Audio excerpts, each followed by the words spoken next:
We want to talk weather here real quick, and then we'll have live reports coming up from Enid, views from Sky 5. Okay, radar is quiet for us. We're fine right now. There are a few leftover showers over near Eufaula, and these will lay down a boundary, and that boundary will bring us a risk of severe weather. So let's talk about the chance we get redevelopment today. Very low for OKC. The spot to watch, southeastern Oklahoma, but let's watch like Stratford and Ada and Wynnewood. You have a risk down there. It is for hail. There may be some storms that try to rotate it that can latch onto this what we call an outflow boundary right where my hand is.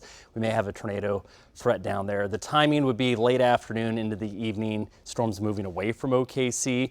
We're in the 50s north, 70s south. Obviously, there's a cold front trying to move in, and we're kind of in and out of the clouds right now. There's a dense fog advisory up near Stillwater. So you had heavy rain last night, and that's going back in the atmosphere. And so it's real foggy up there right now. It's 77 for high in Stillwater, 79 in OKC. I think tonight's quiet. We're in the 50s.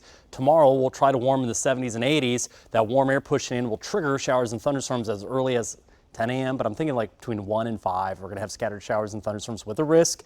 It is all threats. There is a low tornado risk with some golf ball size hail possible. Tornado index is at a 2 and a 4. The marathon should be dry. After the marathon, we have very conditional risk into the afternoon and evening. It's a low chance, but if storms fire, they're going to be big. And they could have a tornado risk just like last night in Enid. And then we'll turn it all off. No severe weather going into May. I have some bonus rain, though, next Thursday, next weekend, dry in the 70s. That is your latest 5+5 day forecast. Let's send it over to the news desk. All right, Jonathan, thank you. We want to get another view here from Sky 5. The first news helicopter bringing us aerial images from earlier this morning of the damage left in Enid. We have seen neighborhoods that have been completely destroyed. He's giving us another view here. That's a neighborhood that's not far from Tinker Air Force Base, which was hit pretty hard by those tornadoes last night, that storm system that hit Oklahoma. We want to get out to KOCO's Jordan Ryan now. Jordan, you're at another home that was damaged in those storms last night. Tell us what you're seeing and what you've learned from officials there in Garfield County. Absolutely. So this just shows the strength of this storm. I mean, you saw it in those shots from Sky 5, but then you can see it here. There was a large amount of debris that was scattered, and you can see that all over the floor here.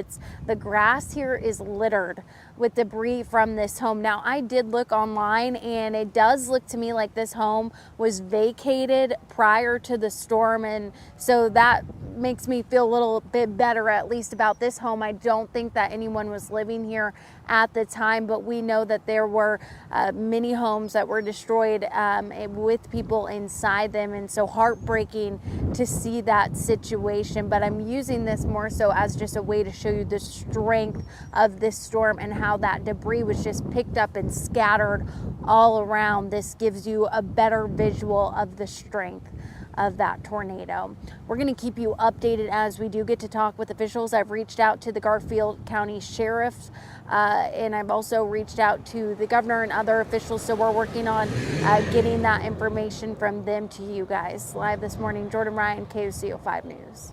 Jordan, thank you. And right now, Vance Air Force Base south of town is closed. Only essential personnel are allowed on base as they work to restore power and water. They say if you were impacted by the storms, you can go to that Red Cross shelter that's at Chisholm Trail Expo Center in North Enid. And Enid Public Schools confirming that Eisenhower Elementary will be closed because of that closure over at Vance Air Force Base. They say all other Enid Public Schools will still be in session today.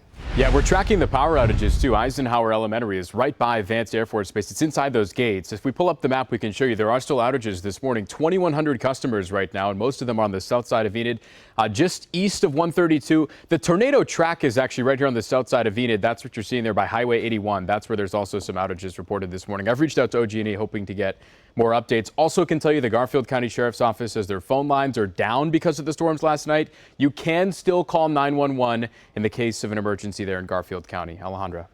All right, Cameron, thank you. And we continue taking these views here of the damage over in Enid. One way that you can help for people who have been impacted, we've seen so many homes destroyed. You can donate to the Red Cross. We posted a link to where you can support their response efforts online. And if you need help, you can also reach out to them there. But we will have more coverage all morning long after this.